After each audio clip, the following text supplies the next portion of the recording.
Good morning everyone, welcome to my channel Bulti's blog. কেমন আছো সকলে? আশা করছি সকলে খুব ভালো আছো, সুস্থ আছো। আমরাও খুব ভালো আছি।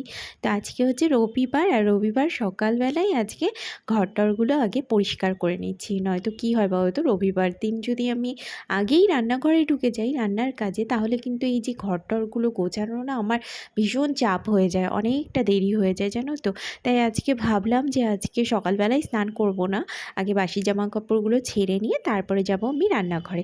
আর তারপরে রান্না টান্না করে নিয়ে আমি স্নান করে ওদেরকে খেতেও দিয়ে দিতে পারবো। আগের দিন সকালে জলখাবারে তো গোলা রুটি করেছিলাম, তো সেটা খেয়ে তো বড়মশাইয়ের ভীষণ পছন্দ হয়েছে, জন্য আজকে রবিবারেও বলেছে যে সকালের জলখাবারে কিন্তু গোলা রুটিটাই করো, আর সঙ্গে থাকবে হচ্ছে 2 রকমের মিষ্টি। তো 2 রকমের মিষ্টি এনেছিল দোকান থেকে, রসগোল্লা আর কালোজাম। তো মাম্মা তো এমনি গোলা রুটির সাথে ওই এমনি তরকারি বলো বা ভাজা বলো কোনো কিছুই খায় না জানো তো। ওর একমাত্র ওই গোলা রুটির সাথে ওই রসগোল্লা হলেই ভীষণ ভালোভাবে ও খেয়ে নেয়। 2 জন মানুষের জন্য কত মিষ্টি লাগে তোমরাই বলো তো। তো 5টা 5টা 10টা মিষ্টি নিয়ে এসছে 2 জন মানুষ খাবে বলে। আমি তো এমনিতেও মিষ্টি পছন্দ করি না, ওরা বাপ বেটি ভীষণ পছন্দ করে, মিষ্টির পোকাও এক প্রকারের। তা আমার তো এক ফোঁটাও ভালো লাগে না, যার জন্য আমি কিন্তু মিষ্টি একদমই খাই না। আমার আবার ঝালটা বেশ পছন্দ, ওদের আবার মিষ্টিটা ভালো লাগে, কিন্তু আমার ঠিক বিপরীত। প্রতি রবিবারই ভাবি জানো তো যে একটু পাহাড়ের দিকে ঘুরে আসি গিয়ে। শিলিগুড়িতে থাকি, যখন তখন ইচ্ছা করলেই কিন্তু পাহাড়ে যাওয়া যায়, কিন্তু এই যে বর্ষার সময়টা, এই সময় হাজারো ইচ্ছা করলে কিন্তু যাওয়া অসম্ভব ব্যাপার।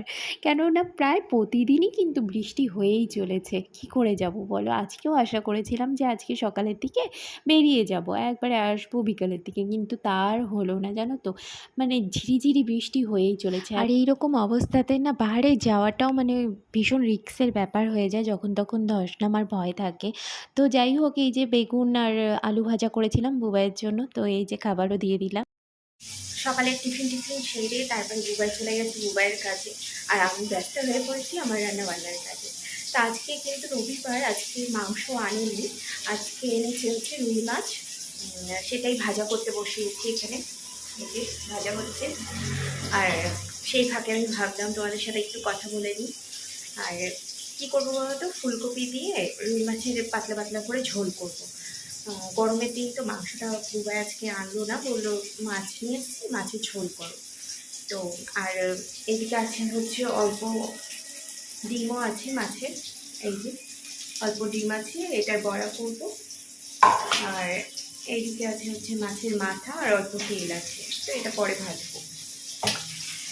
তো ফুলকপি দিয়ে পাতলা ঝোল করা হবে, বড়া ভাজা হবে, আর এদিকে দেখি শাক ভাজা করবো। ব্যাস, এই হচ্ছে আজকে দুপুরের রান্না।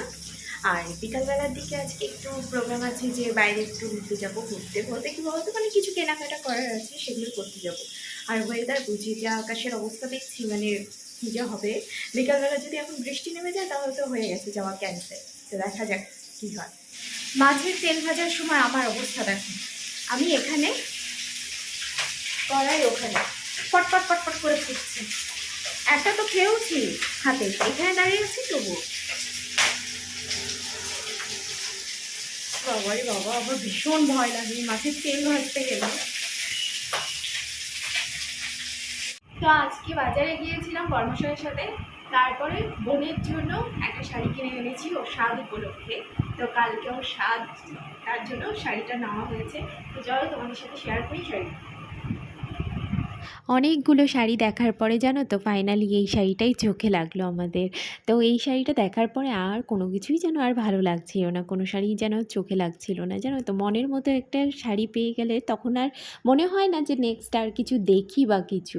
তো তুতে কালার তো একই ভীষণ পছন্দের কালার, তার সাথে যদি এইরকম রানী কালার পার হয়, আঁচল হয়, তাহলে কতই না ভালো লাগে বলো তো, ভীষণ ভালো লাগে। আর এইরকমই পুরো শাড়িটাতে এইভাবেই বুটি রয়েছে জানো তো। আর এই যে আঁচল, এটা দারুণ লাগছে তাই না বলো? তো এই শাড়িগুলোর কিন্তু কালারও ছিল, একটা ছিল কালো রঙের, আর একটা ছিল হচ্ছে সোনাপাতা কালার। সোনাপাতা কালারটা একটু লাইট কালার লাগছিল, তো আমার এটাই ভালো লাগছে, আর কালো তো সাদে দেওয়াই যায় না, তো এই কালারটাই আমরা নিলাম। তো শাড়িটা আমাদের ভীষণ পছন্দ হয়েছে, বর্মশাইয়েরও পছন্দ, আমারও ভীষণ পছন্দ। তো শাড়িটা কেমন হয়েছে অবশ্যই কমেন্ট করে জানিও তোমরা। তো চলো, আজকের মতো ব্লগটা এই পর্যন্তই ছিল। যদি ভালো লেগে থাকে তাহলে অবশ্যই একটা লাইক, কমেন্ট, শেয়ার করে